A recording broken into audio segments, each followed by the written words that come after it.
Pelvic inflammatory ডিজিজের কারণে অনেক infertility patient আমরা পাই বা টিউব ব্লক পাই ইনফার্টিলিটি ম্যানেজমেন্টের ক্ষেত্রে। এছাড়াও একটা অনেক সময় অ্যাকিউট অ্যাবডোমেন অনেক পেইন নিয়ে রোগী ভর্তি হয় অ্যাকিউট পিআইডিতে। পিআইডির মধ্যে একটা গ্রুপ হচ্ছে পেলভিক ইনফেকশন, একটা গ্রুপ হচ্ছে এসটিডি, একটা হচ্ছে জেনিটাল টিবি। বাচ্চা ডেথের পরও পেলভিক ইনফেকশনের দিকে যেতে পারে। অ্যাকিউট পিআইডিতে সাধারণত জ্বর থাকতে পারে, সিভিয়ার লোয়ার অ্যাবডোমিনাল পেইন থাকে, আর অ্যাডিনেক্সাল টেন্ডারনেস থাকে। পারভেজানাল এক্সামিনেশন করলে দেখা যায় যে সার্ভিক্যাল মোশন টেন্ডারনেস থাকে।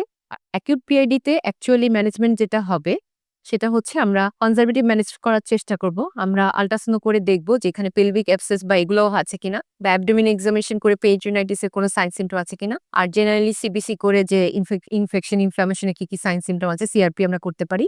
আর এক্ষেত্রে ইনজেক্টেবল অ্যান্টিবায়োটিকের রোল আছে। এখানে সেফট্রাইজোন থেকে শুরু করে অ্যাজিথ্রোমাইসিন, ক্লিন্ডামাইসিন এই একটা কম্বিনেশন একটা প্রোটোকল আছে। সেই প্রোটোকলটা আমরা ইন্টারন্যাশনাল যে প্রোটোকলটা আছে সেটাই ফলো করার চেষ্টা করব।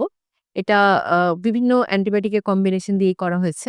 আর সাধারণত যদি পেলভিক অ্যাবসেস থাকে বা হচ্ছে অ্যাডিনেক্সাল লাম্প থাকে, টিওমাস থাকে অ্যাকিউট পিআইডিতে, সেক্ষেত্রে 48 আওয়ার্স আমরা হচ্ছে তাকে অ্যান্টিবায়োটিক কাভারেজ দিয়ে পেশেন্ট যখন কিছুটা স্টেবল হবে তখন আমরা ল্যাপারোস্টোমি বা ল্যাপারোস্কোপি দুটোতেই করা সম্ভব সেখানে করব, এবং পাসটাকে আগে ড্রেন করে নেওয়া হবে এবং বড় ধরনের কোনো অপারেশন করাটা অ্যাভয়েড করে যদি টিওমাস থাকে সেটাকে রিমুভ করার চেষ্টা করতে হবে, পেলভিক অ্যাবসেসকে ড্রেন করতে হবে।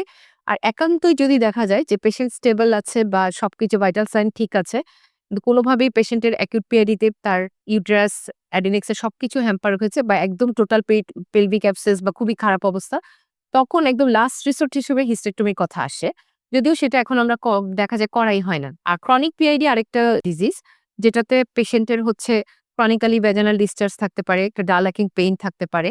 ইনফার্টিলিটি পেশেন্টের ক্ষেত্রে টিউবাল ব্লক নিয়ে আসে, অনেক সময় টিওমাস নিয়ে আসে। টিউবাল ব্লক বাইলেটার হতে পারে, সিঙ্গেল হতে পারে, হাইড্রোসালপিনস মানে পানি থাকতে পারে, পায়োসালপিনস থাকতে পারে। আর এই ক্ষেত্রে আমাদের ল্যাপারোস্কোপি করে দেখতে হবে যে টিউবগুলো কিরকম, এটা ওপেন করা সম্ভব কিনা, বায়োপসি নিতে হতে পারে। আরেকটা যেটা পেলভিক ইনফ্লামেটরি ডিজিজের মধ্যে একটা পড়তে হচ্ছে জেনিটাল টিবি, যেটা নিয়ে আমি আগেও কথা বলেছি। এটা আরেকটা এন্টিটি, সেক্ষেত্রেও টিউবের বিভিন্ন ডিজিজ নিয়ে থাকে, ওইটা আরেকটা ভিডিওতে আমার আছে। পিআইডি ম্যানেজমেন্ট খুব ইম্পর্টেন্ট একটা জিনিস, বিকজ পিআইডি ম্যানেজমেন্টের ক্ষেত্রে যদি যত ইনিশিয়ালি ডায়াগনোসিস করা সম্ভব তত হচ্ছে কমপ্লিকেশন অ্যাভয়েড করা সম্ভব। কারণ পিআইডি কমপ্লিকেশন হতে থেকে একটোপিক প্রেগন্যান্সি থেকে শুরু করে ইনফার্টিলিটি থেকে শুরু করে একদম অ্যাডহেশন, টিওমাস এভরিথিং হয়ে যেতে পারে।